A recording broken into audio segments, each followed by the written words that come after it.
Okay, so in this, we've got a sample of 500 randomly selected people from the population of interest. Only 150 responded, so they sent out 500 more to new people. And then they kept doing this until they get 500 responses. So what's true about this? Well, I think it's fair to say that there is no, or that it was fair. Oh gosh, I can't talk. It was not fair. There was bias. Okay, so some people said E, but we're going to talk about the specific kind of bias that existed and why, this was not valid. So we can, if we read about what happened, it was randomly selected 500 people. These weren't people who volunteered. So it wasn't because this was a voluntary response. I know that only 150 people responded to it, but it's not because they volunteered to. Response bias. So that would be if there was something in the wording that made it introduce bias, but they ran a pilot survey. We didn't talk about pilots, though it was in your book. A lot of times pilots are done to make sure that the question is fair and stuff like that. So they knew they had fair worded questions, so it's not response bias.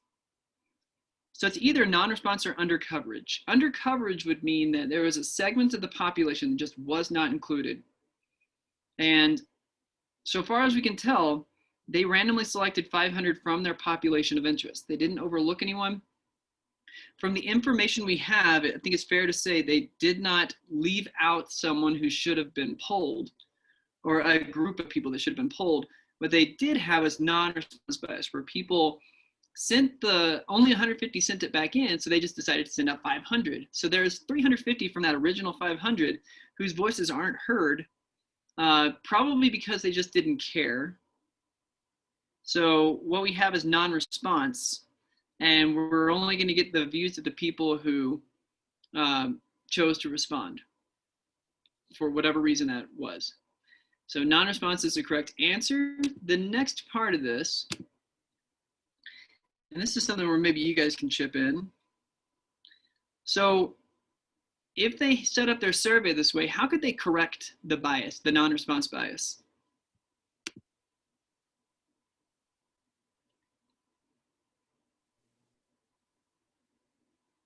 Any thoughts on that?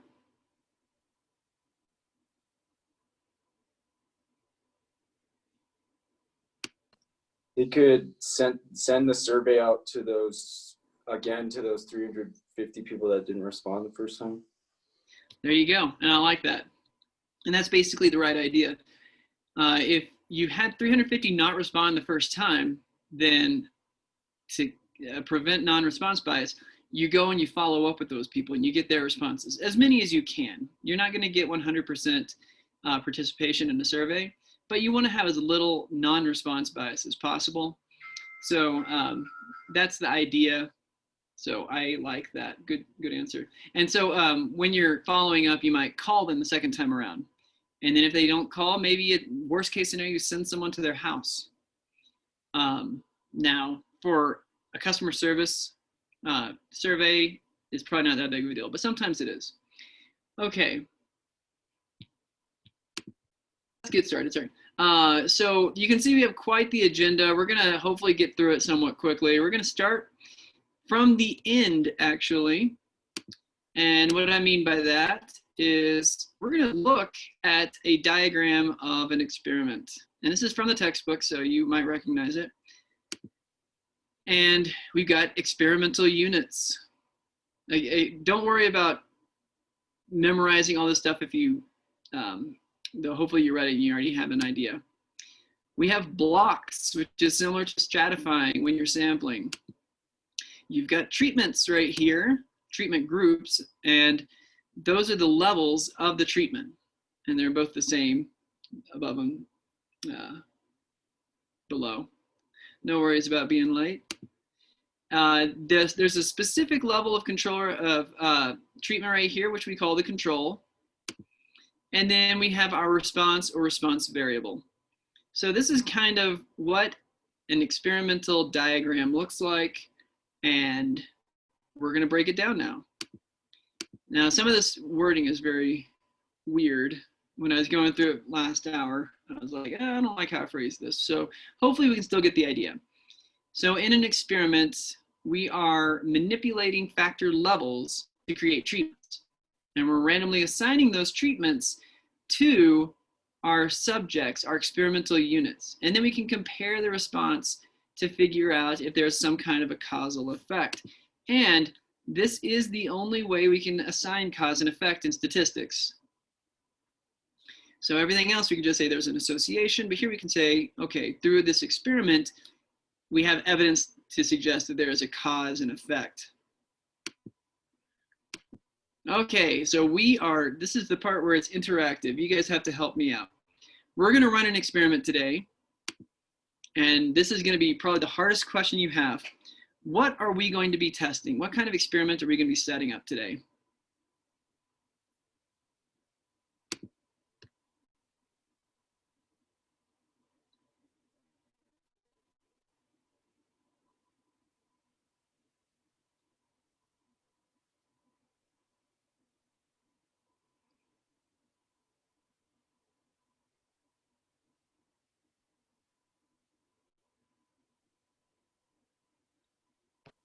Bananas. Bananas. And how big you can grow a banana tree, or like, yeah. Okay, let's start with this Have idea. a bunch of banana trees and see how many bananas and how big the bananas are. Growing bananas. Okay, and we'll kind of get to all this, but so what are we going to experiment on to predict what makes a banana grow bigger or not? Temperature. Water. Water. Effect of water. Now, I'm not going to keep this on the screen.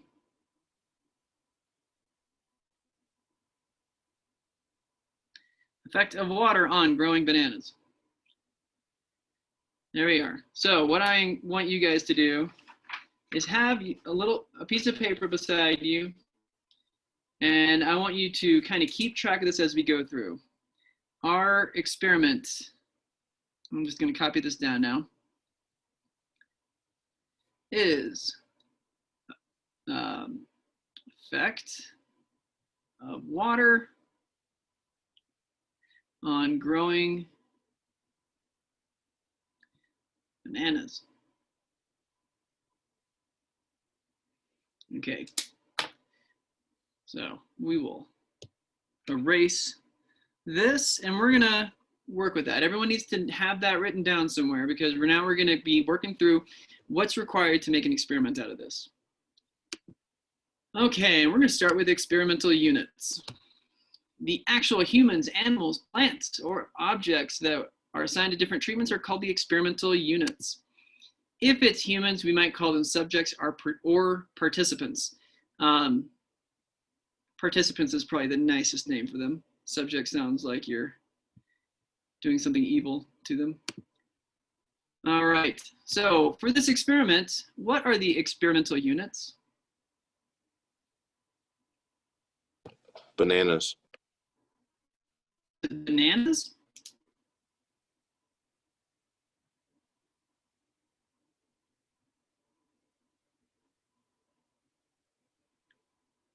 I think it's probably something besides bananas. So let me ask this. Would you water a banana and hope that it would grow a banana? The banana tree. Yeah, let's go with banana trees. All right, cool.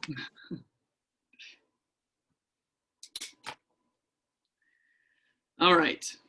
And of course, in this case, we can just call them experimental units, because we're dealing with plants. Factors. The factor, okay, this is where the wording kind of gets weird. Okay, I'm just going to kind of say it. The factor is something we will change in order to determine the effects on the response variable. Okay, if the factor really has an effect on the response variable, we should see a change in that variable based on the changes in the factor. So if one goes up, we might see the response go up or down, but we should see a change based on whatever change we make in the factor. Hopefully I didn't just say too many words to make that confusing. So we're going to talk more about that later with the response. Okay, we can test more than one factor. So let's, we'll talk about that. That'll be another thing that comes up later in class today. But what should our factor be? Well, we already decided it. What is our factor? Water. Water. There we are. And again, just kind of make note of this as we go through, because we're going to put all this into a diagram in the end. And it's good to kind of keep track of all these different elements that make up an experiment. Treatments and levels. So the factor being tested is administered to the experimental units in different amounts. And that is called the treatment. These different levels are called levels. How about that? So just as an example, if you're testing a new drug, you might administer the treatment in levels of 5, 10, or 15 milligrams. Or, well, there's another particular level, and this is a level, but we call it the control, which is, well, what if we don't, it's important to have some experimental units not get any treatment to see if, to have a baseline to compare it against. Really, that's the idea.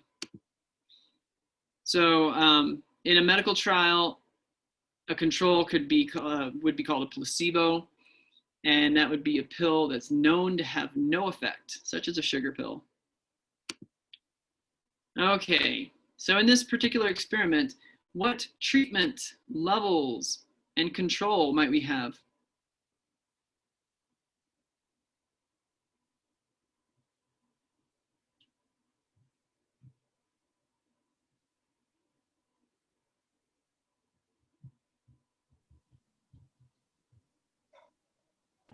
It'd be like different amounts of water, like watering the tree. Okay, so let's go with, I don't know how much water a banana tree requires, so we're just gonna make something up. So what would let's start with a control. What would the control be?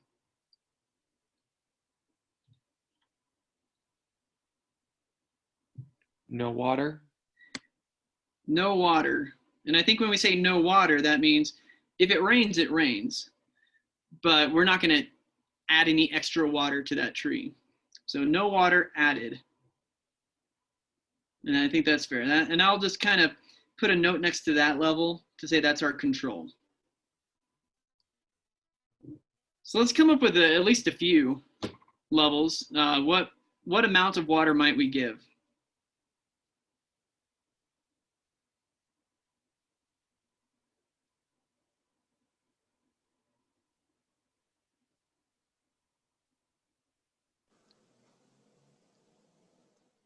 $10 gallons. Oh, right. I think that's a fair amount. 10 gallons, and I'm assuming per day. So maybe we water some trees with 10 gallons per day, and let's come up with one other factor, or one other treatment level. What other level could we give it at? 20 5 gallons. gallons. I heard 5, and what was another one? 20. 20? And did I hear 5 also? Yeah. Okay, let's have 4 total levels. We can call this good. We could potentially add others, but not really knowing. I'm assuming no one knows how much is needed for a banana tree here. Probably a lot. Yeah, so we'll go with no water added compared to what's naturally there. 5 gallons added per day, 10 gallons added per day, and 20 gallons added per day. I think those are fair. And we already know our control.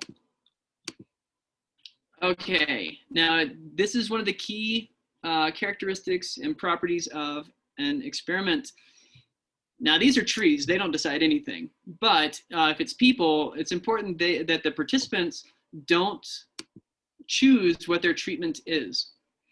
And even researchers have some kind of unconscious bias, and that could be true. So in a well-designed experiment, the researcher uses random assignment of treatments. Again, a very important characteristic here.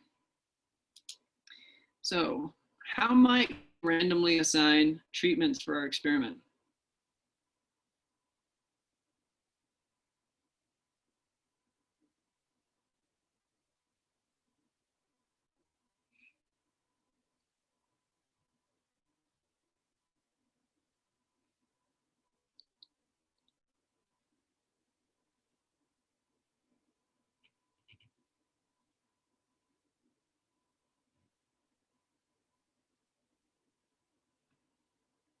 Any thoughts on this one? Maybe like picking 4 random banana trees. Okay, so somehow randomly generating which trees. Okay, and there's lots of different ways of doing this. This is part, and maybe I'll just kind of go through this part of it. So this is where, when we're creating a diagram, we wouldn't talk about this, but if we're going to describe our experiment, how we set it up, we'd want to be able to describe how we chose which tree got what treatment. So a random number generator might work if we numbered all of our trees in a plantation. Then that might help. And we'll talk about some other factors here in a little bit. So there might be a little more to this random assignment before we get too far. Okay, but that's pretty good for now. Let's just say random number generator. Let's pretend that we have our trees numbered. So about placebos, and this is something you guys are probably aware of. If you are testing something and it's humans and they don't know that they're getting a placebo, they might think they're getting a real drug, and it will have a psychological effect where they'll feel like they're getting the benefit of the drug without actually having it. And that's, of course, the placebo effect. So it's something that we can control a little bit through blinding, and we're going to get to that later, like it says there. So it's just important to understand that the placebo effect is a real thing, and we try and control for that and compensate for it. Okay, and finally the response. Well, not finally, but what are we actually measuring to determine the effectiveness of our treatments? Well, that's the response. And if it's well designed, large differences in the response can be attributed to differences in the treatment levels. So our response variable is going to be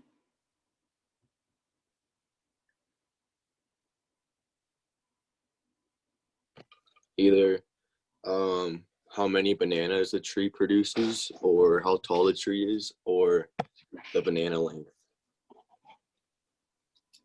So this is where we need to decide, what is it we're actually measuring? Are we going to be more concerned about the size of the tree, the yield, or the individual size of the fruit? I'd say maybe the tree size. Okay, we'll go with that experiment. Maybe if you guys were thinking a different way, then, you know, in your own paper, you could set up your experiment the way that you prefer it. We're going to measure it as a group, as though tree size is our response that matters. Okay.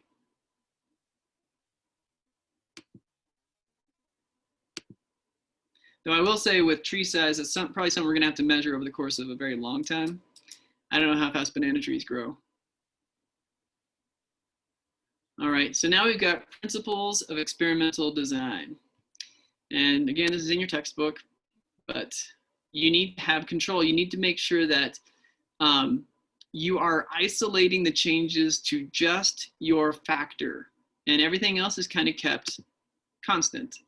And now you can't, every experimental unit is going to be slightly different. You can't actually keep everything else the same. What you can do is randomizing. And when you randomize, that helps to cancel out other factors. So, you know, if you're dealing with people, if you randomize a bunch of people, maybe the people of higher IQ will be mixed with people of lower IQ, and every single treatment will kind of have that same mix across the spectrum, whether it's intelligence or height or weight or age or gender. All these different factors will kind of cancel out across the groups.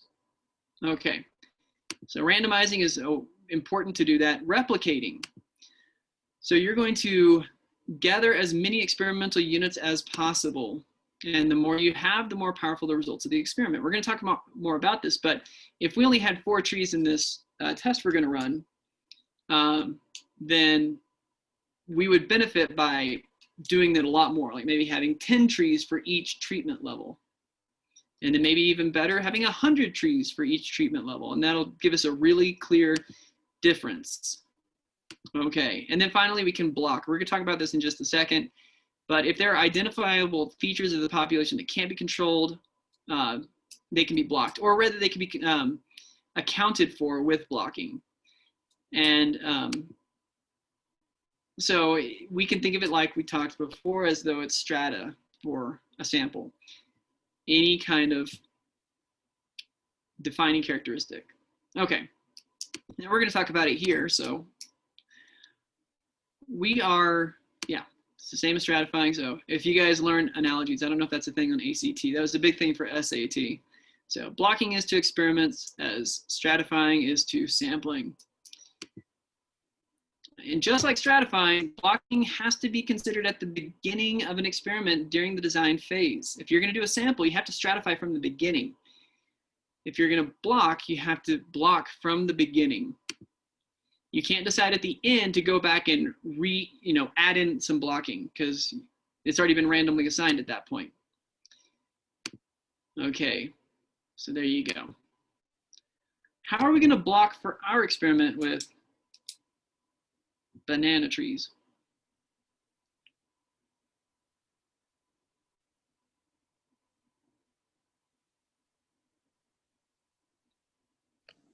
Different banana species. Certainly there could be different banana species. And I happen to know, I don't know if you guys are aware, the banana that you guys are familiar with is called the Cavendish banana. Why do I know that? I don't know. There's lots of stupid shit I know. Oh, I'm recording this. Oops. Anyways, so we've got, so we could block based on species, but we're going to, let's consider other factors that affect plant growth. What do we know causes plants to grow better or worse? Soil. Soil. So soil type. So these are just possible things. I'm just going to write them down. And what's another big one? Sunlight. Sunlight. Now there are lots of factors. Anyone else have another example? Maybe like different pH levels in the water or something along those lines. Yeah, pH. If you're getting fertilizer, different types of fertilizer. Temperature. Okay, we got it. So now there's a lot of things we could block for. Fertilizer, and you said temperature. So let's just pick one of those, and I'm just going to pick on behalf of all of us.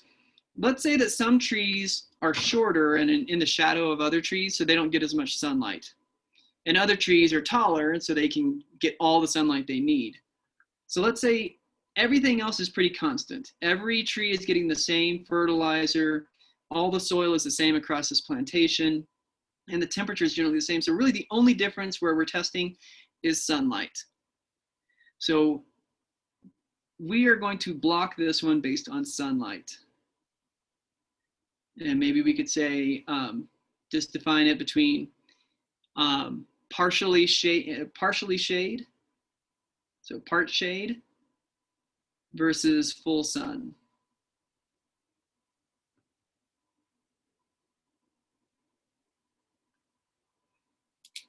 All right. Now, if you were setting this up and you imagined a different scenario, maybe the only difference is that different fertilizers are used on different parts of the plantation, and so you block it that way. You can imagine however you want, right? Okay. So that is blocking. These two terms are important to know. You might just want to write these down just because this is good statistical terminology to be able to cite when asked what type of experimental design is being used. So I probably should have changed this from blocking. Just this is experimental design. So you could have a completely randomized design where all experimental units have an equal chance of receiving any treatment. So if you took all the trees and just randomly assigned them with a random number generator, that's completely random. And that's equivalent to a simple random sample. Anyways, a randomized block design is, this randomization only occurs within blocks. And we blocked, in our case, based on sunlight. And this is equivalent of a stratified, where there's only a subset of all the possible distributions of treatments that are possible because we're blocking from the beginning. So you want to be able to say if it's a completely randomized design or if it's a randomized block design. Okay. And if you don't use these exact terms, that's okay, but you need to get the point across. This one has blocking, this one does not. All right. And just a last little random thing to throw in. We talked about observational studies on Friday. There's an idea in there called matching, which is the same thing. We have different names that mean the same thing. It's either stratifying, blocking, or matching. But in observational studies, we call it matching. So you can look at historical records, for example, and you might look at all these people who died of lung cancer, and you might decide to match them based on their race or match them based on if they were a smoker or not, or any other, whatever variable you care to match them on.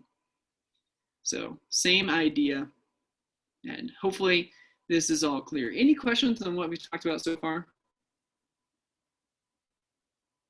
Okay. So now we talk about blinding, and this is another one of an important concept, because when you are blinding, when you're doing an experiment, it's easy to introduce subconscious bias. And anyone who's involved in the experiment who's oblivious to the treatment is said to be blinded. So if the subject doesn't know their treatment, but the experimenter does, it's single blind. If the experimenter doesn't know the treatment assigned, but the subject does, it's also single blind. So either the experimenter or the subject, if one of those is completely oblivious to which treatment they're getting, that makes it single blind. But if both of them are blind to it, it's double blind. And that is the gold standard because it eliminates any kind of unconscious bias on the experimenter's part or on the subject's part. So in this one right here, what kind of blinding do you think we're doing?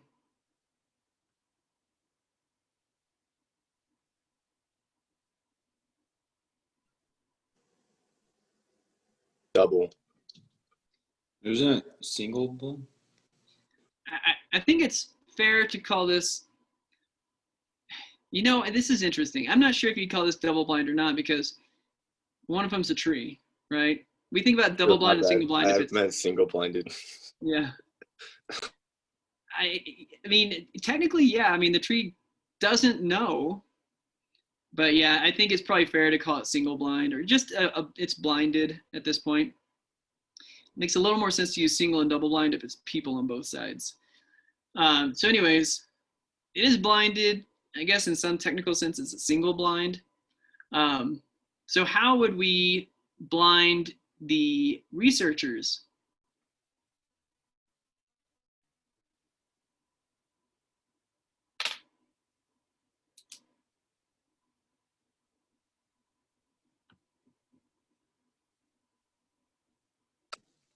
Don't tell them. Don't tell them.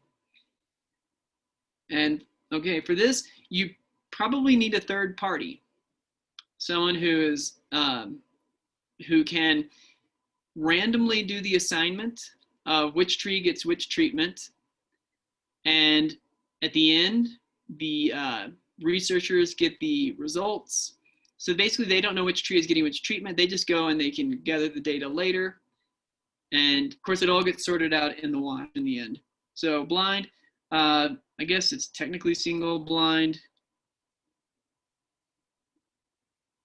for researchers. In fifth, our experiment was, does doing more homework increase your test score? And so in that case, it would have been single blind, because if you assigned someone to do a certain amount of homework, you can't blind them to the fact that they're only doing half of their homework. So it could be single blind there, because the researcher might not know who did how much of their homework.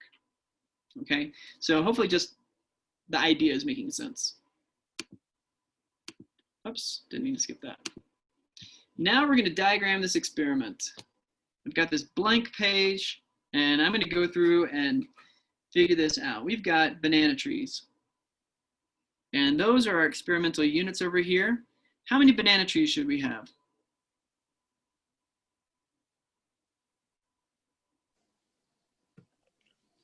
Four. Oh, dream big. 100. 100. You went for it. 1,000. Whoa, my, come on, guys, you're Billion. getting crazy. You guys are just getting silly with your numbers. All right, we're going with 1,000, because that's a nice happy medium between 1 billion and 4. So before we start deciding how much water they get, what do we need to do first?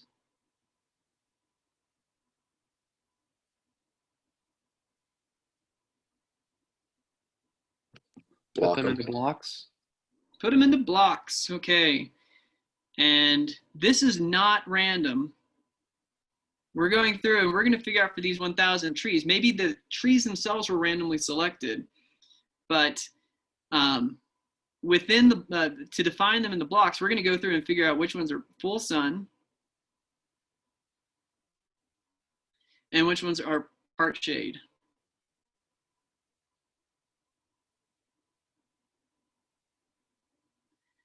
So I'm just going to add a little note here, not random.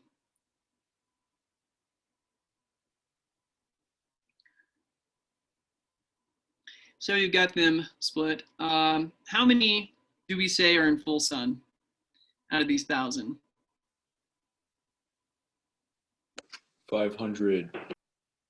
Okay, I like that, nice even number. So 500 in the full sun, 500 part shade.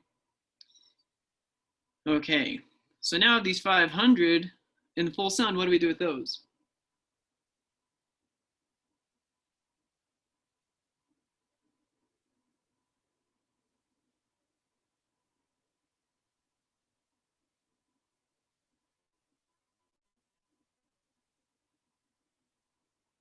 We randomly Very give them treatments. Say that again? Oh, I heard Zach, you say it. Oh no, I'm sorry, it was Matt said it. Oh yeah, you said you randomly assigned them to treatments. All right, and we've got 4 treatments. So I'll just put them in F1, F2, F3, and F4. And then this one will be, I'm just giving them names. So there's gonna be P1, P2, P3, and P4. Sometimes, you know, you could just put this all in one little bubble, but you know, a lot of times you'll have this just to show, okay, I'm gonna have 4 different groups within full sun. And then this one right here is gonna be F1, or sorry, full sun control. So that'll be 0, no added water. This will be full sun 5, full sun 10 gallons, and full sun 20 gallons per day. Now, of course, we'll do the same thing down here. Parts shade, 0 added, part shade 5 gallons, part shade 10, and then part shade 20. And you might want to like specify what these actually mean. I'm being a little bit lazy right now, so I might have written out part shade, you know, and then 0 gallons added, so on. It's just important that if I looked at this, I would know, I'd be able to read through your experimental diagram and know what it was you were doing. Okay. So of course, now at the end, we're going to analyze our response, which was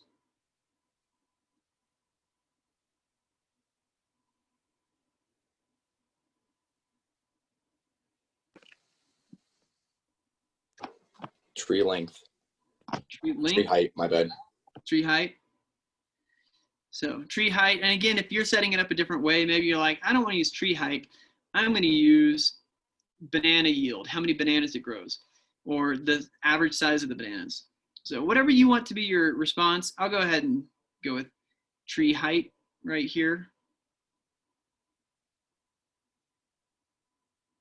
And I'm keeping them kind of in two separate response groups because we want to see how these levels affected tree height for full sun, and then how the levels affected tree height for part shade, and keep those kind of separate. And that's really the diagram. Okay, so questions on this? Is it feeling like it's making sense? Oh, sorry, there's one thing I forgot to do.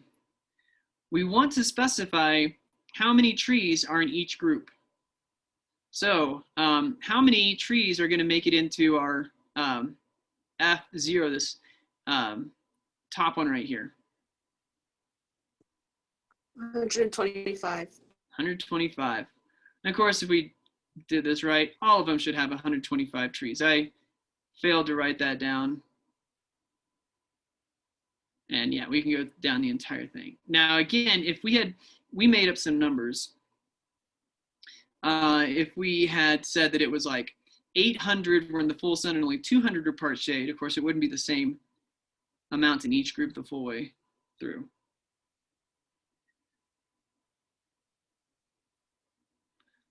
Okay, so hopefully this is feeling like it's not that bad. Another thing that we might want to do, and depending on how the problem is phrased and what it's asking, you will need to describe what's going on, like in a paragraph.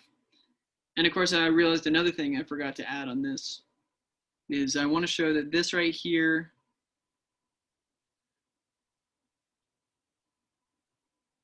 this process right here is random and blind.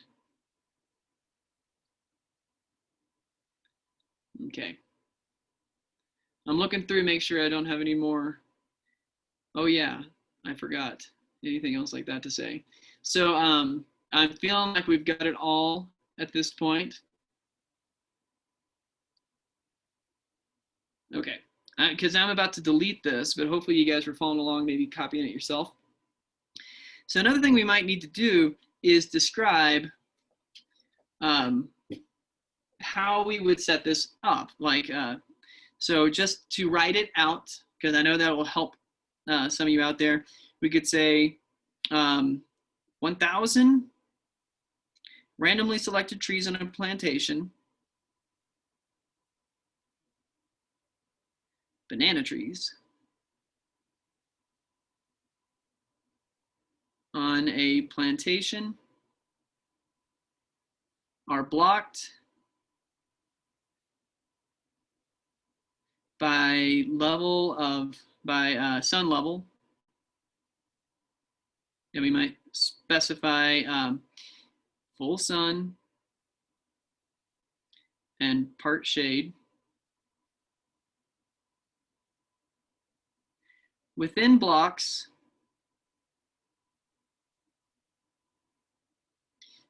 trees are randomly assigned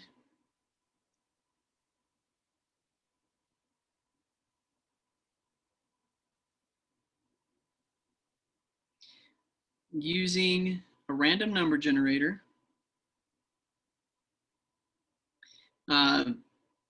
to 0 added gallons of water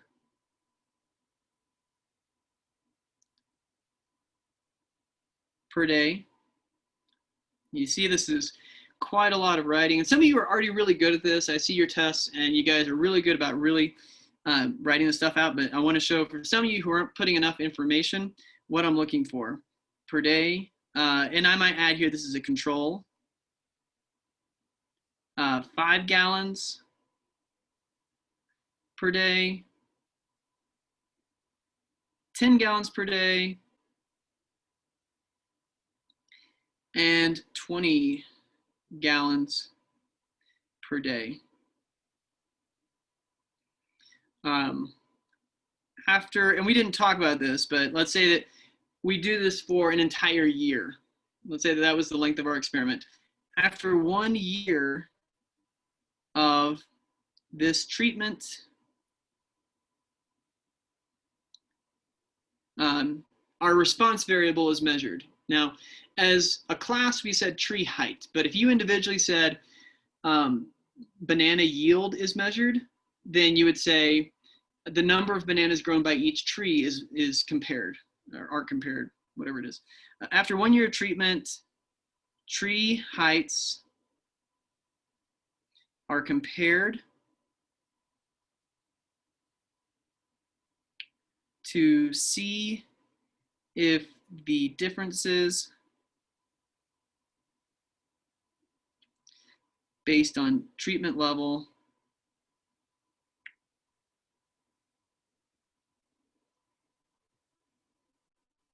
are statistically significant.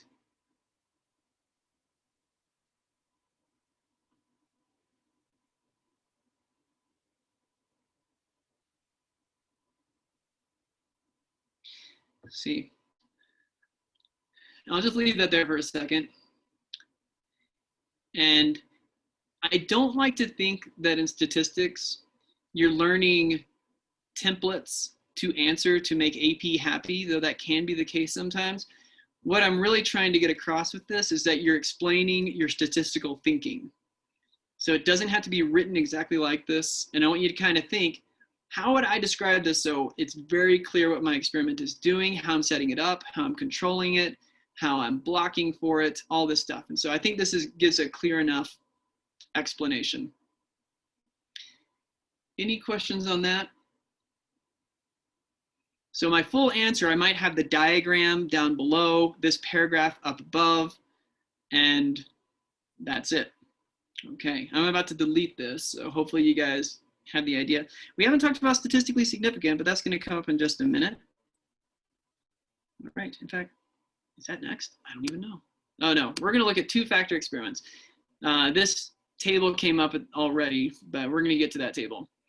So the experiment we just ran was single factor. We only looked at amount of water. We can test 2 or more factors, though that gets very complex.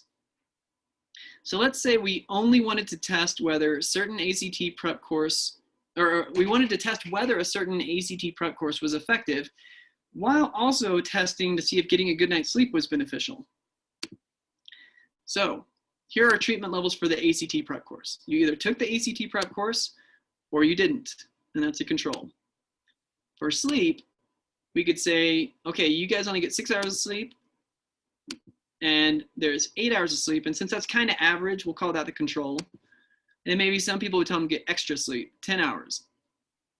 Now, we can still test both of those factors, but notice how we have to set this up. Because I have 2 different levels for this factor, taking the ACT prep course, that means for every level of sleep, so 8 right here, 6, and 10, I need to have both levels of the ACT prep course. No ACT?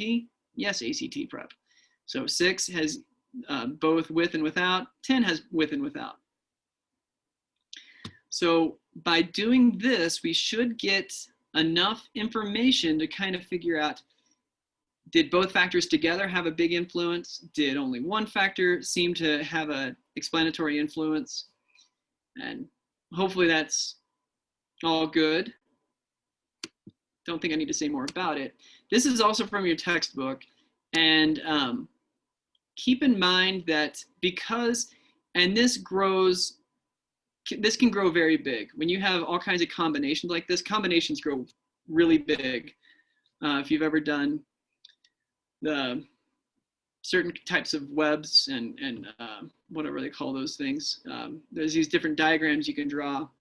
that show all the different combinations possible. They can get incredibly big very fast.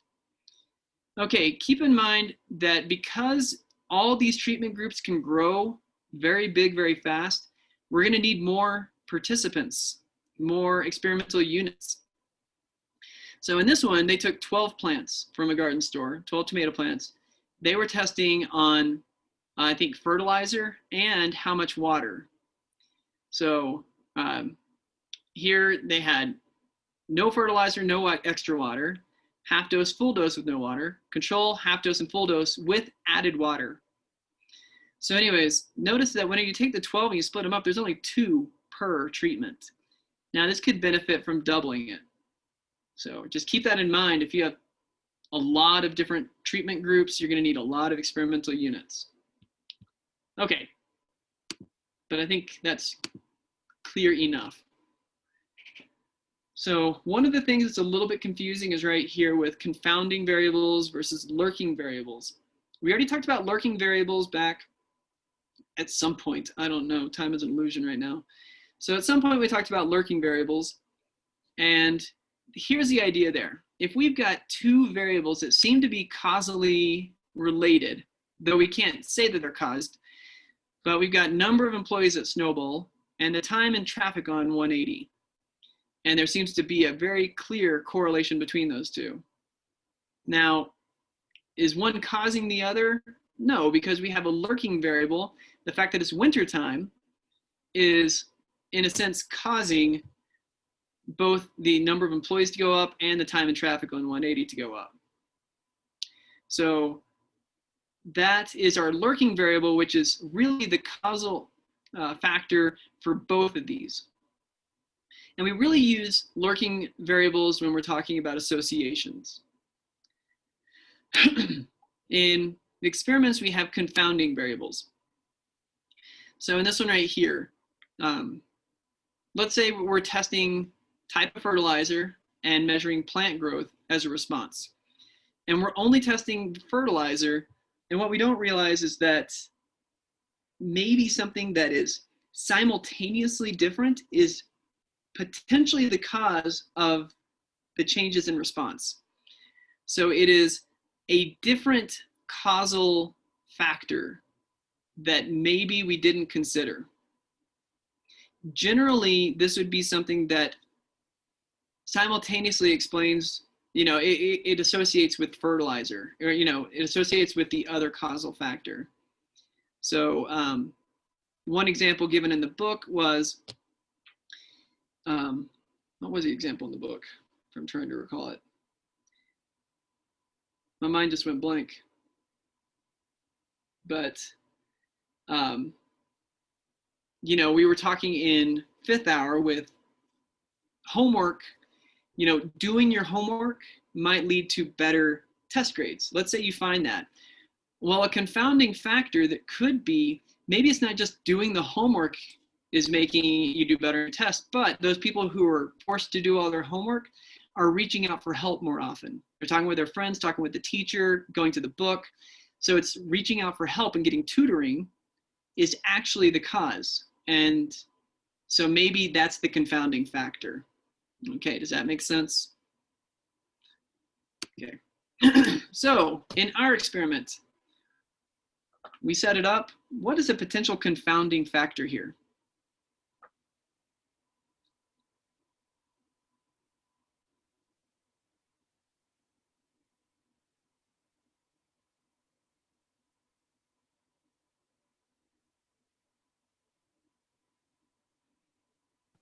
Soil type or whatever we talked about that isn't water.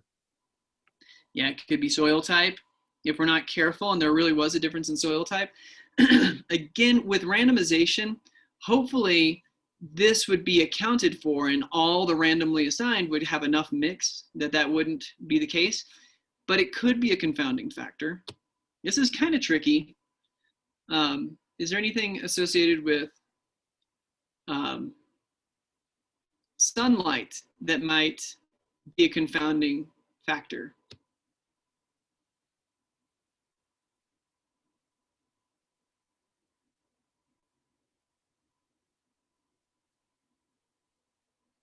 Temperature. Temperature. I think, yeah, if you have, right, full sun, probably hotter. Maybe it's actually the temperature that's encouraging growth rather than the fact that it has more sun. Maybe all trees are getting enough sun, they just like it cooler to grow bigger, whatever the case. So that's a good one. Another I was thinking of was your evapotranspiration rate. So, of course, transpiration, I don't know if that's something you guys have talked about. That's water leaving plants. And so your evapotranspiration rate could be associated, and maybe it's just that has some kind of a causal effect more than just getting the sun, but the fact that it changes the evapotranspiration rate. Anyways, so these two for sure might be confounding factors. This one potentially could if we didn't randomize very well. Okay, and I think that's enough said about that. But you just, you know, that's the idea behind it. Okay. Okay, and this is the last little bit I think we're going to talk about. Now I've got a few examples before we go. Statistical significance. When an observed difference is too large for us to believe that it's likely to have occurred naturally or by chance, we consider the difference to be statistically significant.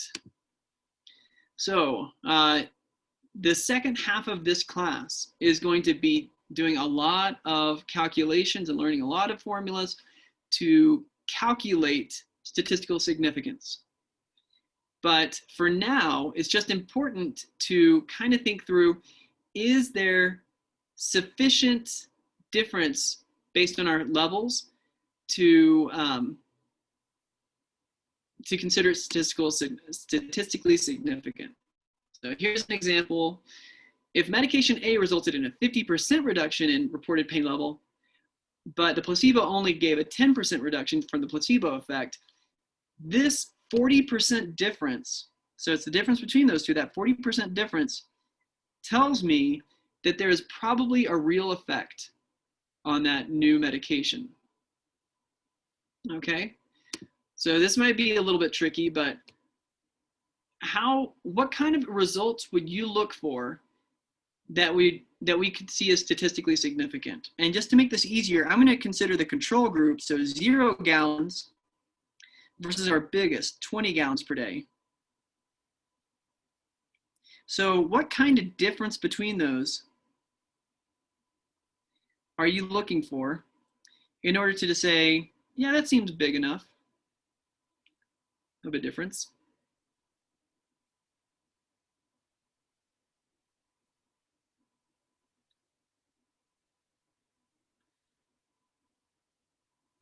Maybe a foot difference in height. Yeah, so maybe we say a foot. I don't know how fast banana trees grow and how tall they grow in the end. And maybe just to simplify this, maybe we're talking about young banana trees that were growing big because we want to see how fast we could grow a plantation to be functioning, fully producing. So maybe we're talking about small ones, and a foot difference would make a big difference to us. So there you go. I think we don't know enough about banana trees. I don't think anyone here does, to know what a really good difference is, but let's just go with 1 foot for now. Okay, so if we saw a big enough difference between our control and a treatment, we might say, yeah, it looks like there is a big difference here, and it's caused by the difference in the treatment, 20 gallons per day. Okay, so that's just conceptually, we want to think through it that way for right now. Okay, and I wanted to look at a couple of FRQs. First of all, there are FRQs online, including this one, for you guys to look at and practice. But we're going to go through this one because this one it looks very confusing. Okay, so the setup here is that a company acquired the rights to use a forest, and they have about 200 acre-sized lots that make up the forest. And you can see that right here. This is the forest, 200 of them. And what they want to do is they want to figure out the average tree size.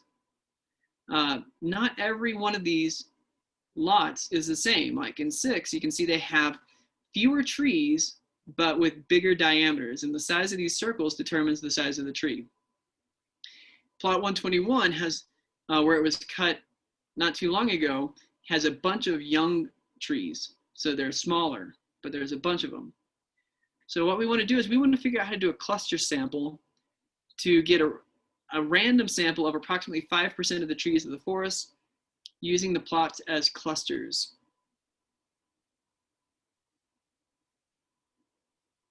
So I was calling these lots. I should have called them plots.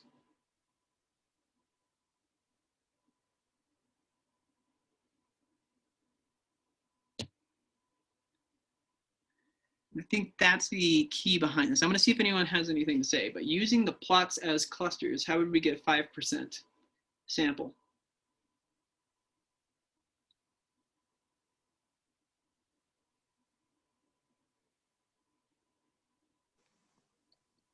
Use a random number generator to like get different plots, and then that'll be like 5% of them, and then we can just use that. That's it. And I know what causes people to overthink this is that they're like, oh, but not all the plots are the same. Well, of course they're not. And we think of cluster samples as all of these have to be roughly the same and representative of the population. But if we are sampling enough clusters, we're going to get enough of these that it should represent the population as a whole. So random number generator, pick, how many plots would we need to get?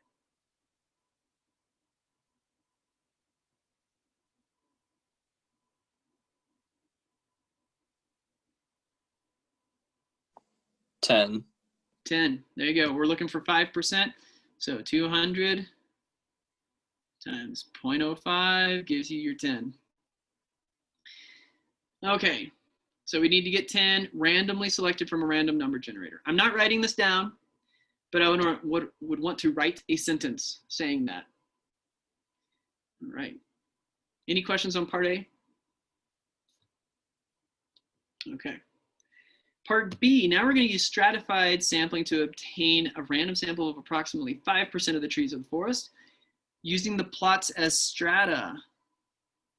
Now, maybe let's consider this. We've got plots that look like this, and we've got plots that look like this. So using the plots as strata, what would we do here?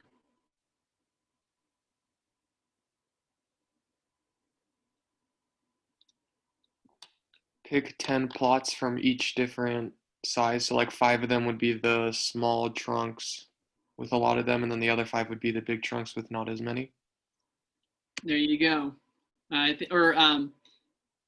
Something like that.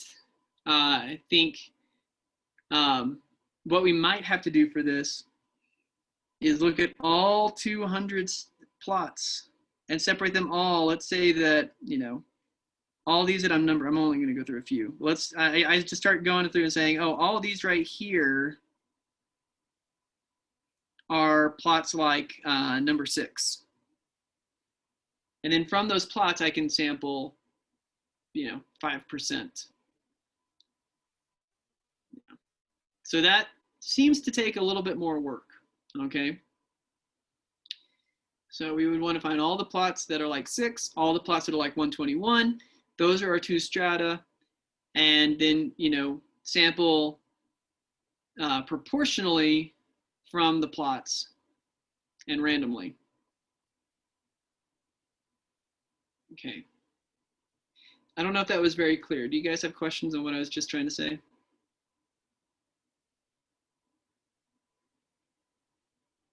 Okay. So all we need to do for the last part is say what's the advantage of a cluster sample? Well, in a cluster sample, we, it's pretty simple. The way you guys described it, just pick 10 random plots, go and sample the trees in those 10, and it's straightforward, probably fast.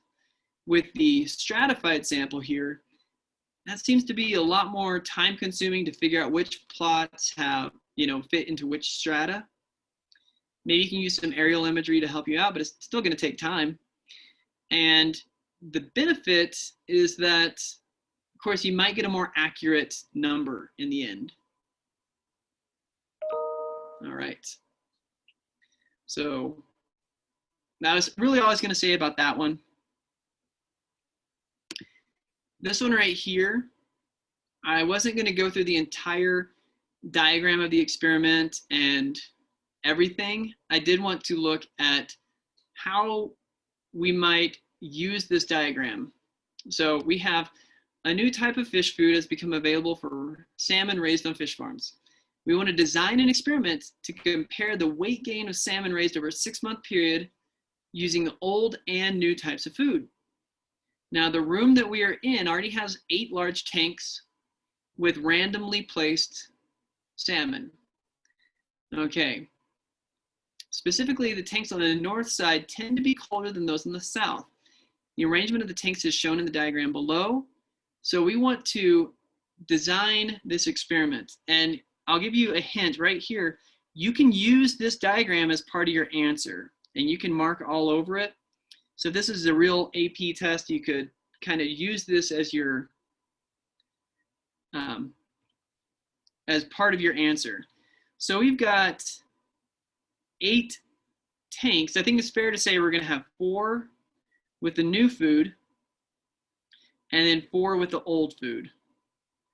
How might we put that, how might we assign where the food goes?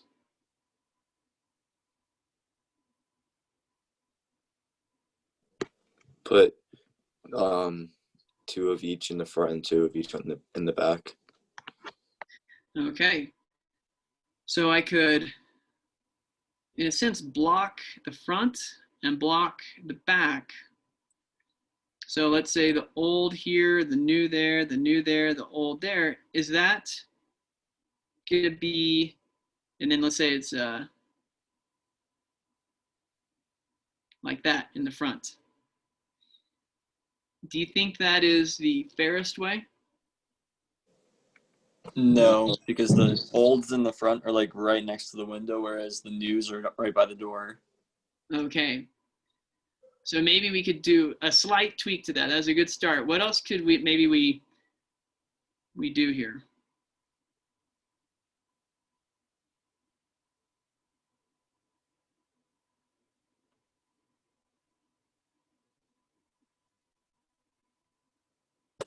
You could like alternate it front and back.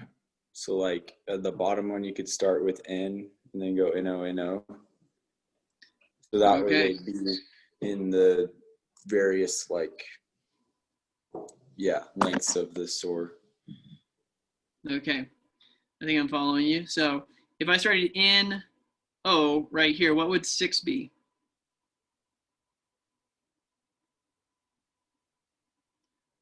O. O. And then 2 would be? N. Okay. And then 7 and 3 would be? N and O. There you go. I like that. Of course, that means 8 and 4 would be? O and N. There it is. Now, and this is, I think, the fairest setup for this, because we can see that we've got, I mean, if we think of this like we have a split right here, we have a temperature gradient that's going colder this direction. So we want to make sure we have pretty similar conditions for all the testing environments. So if we look at this, we can see this is similar kind of arrangement compared to the heater, the windows, the doors, and if you think about it in geometric terms, you could say that it's just like a reflection over that axis. Okay, so anyways, what you'd want to do is, I'm not going to go through and draw out the diagram for this experiment. And maybe here you don't need to draw the diagram, you just want to write a paragraph to explain what would happen. And what I wanted to say is, you don't need to try and describe this arrangement. That would be a pain to try and describe. What you could say is the treatments would be blocked as in the diagram.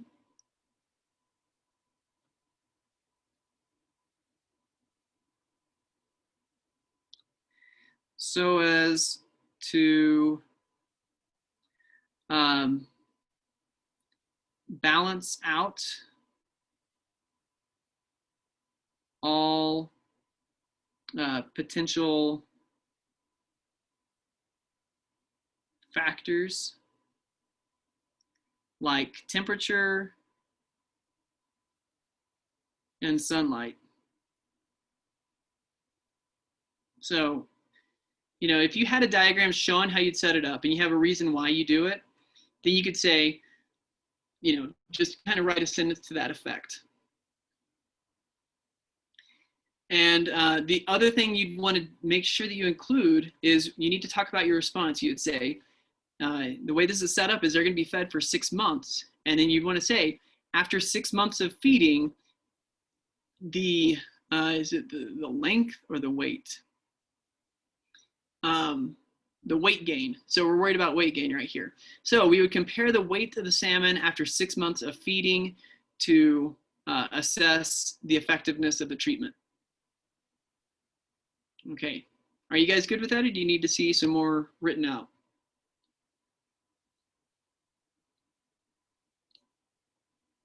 Okay. And the last one right here, we'll just talk about this one somewhat briefly. Now we've got a bike tire manufacturer. We've got, they have a new compound for bike tire rubber, and they want to test it. They get 60 bikes, identical bikes, and half of them are going to get front tires with standard tire rubber, and half of them are going to get, sorry, the front and back will be just a standard rubber. The other half are going to be the front with the standard rubber and the back with the new rubber compound. So after that, 60 randomly selected participants from a university are going to ride these bikes. After 6 months, the researcher will compare the mean amounts of rear tire wear for the bicycles.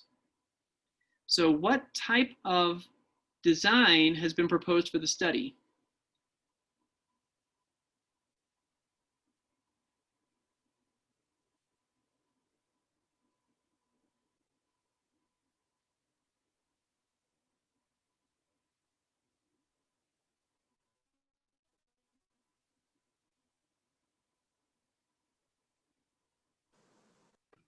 Random. It is a random, and the phrase that we're looking for, though, I will say that you don't have to use this phrase exact, but we would call this a completely randomized design. It might seem like it's blocked, but it's not. We'll diagram this in a second to look at it. Completely, well, okay, I didn't spell correctly. Completely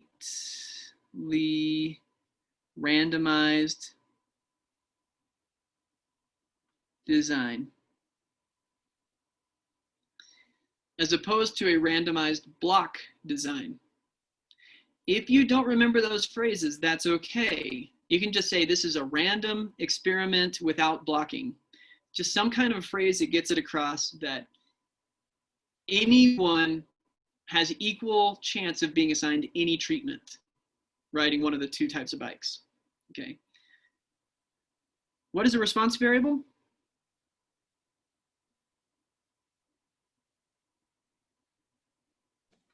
Rear tire tread wear. There it is, rear tire tread wear. All right. So, I mean, the first question is not too bad. And the second one really isn't too bad either. What's a way that we could improve on, and I want to say from the beginning, we're not looking for the perfect design. So if you come up with a way of improving it, and then someone else does something different that sounds better, as long as you're improving it and you're explaining why it's better, then you've answered the question. All right, so I just want to diagram it real quick. We got our 60 riders. So we've got them randomly assigned to A or B, which A has the original compound, and then B has rear new compound. And then we're gonna look at the tread wear.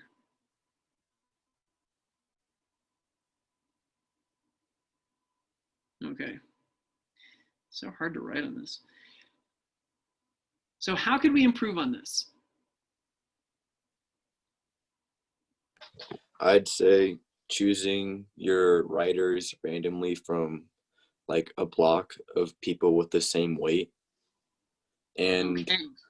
and then having those rider return the bikes after like a certain number of miles rather than 6 months. Okay, there we go. You kind of took, those were both factors that came up in fifth hour, and you kind of combined them together, and that's good. So change That's it, why not mine is 6 better. months. What's that? That's why my design is better. Okay, there you go. I like it. You designed the best so far. All right, so first of all, instead of 6 months, we're going to do how many miles?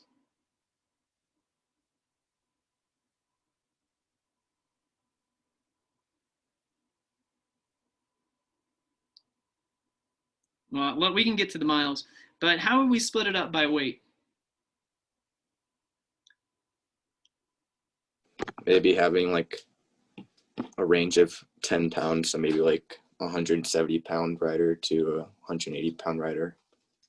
Okay, and we could create a lot of blocks that way. So, just kind of keep in mind you have 60 bikes to pick from. So maybe if we just split it into 4 blocks.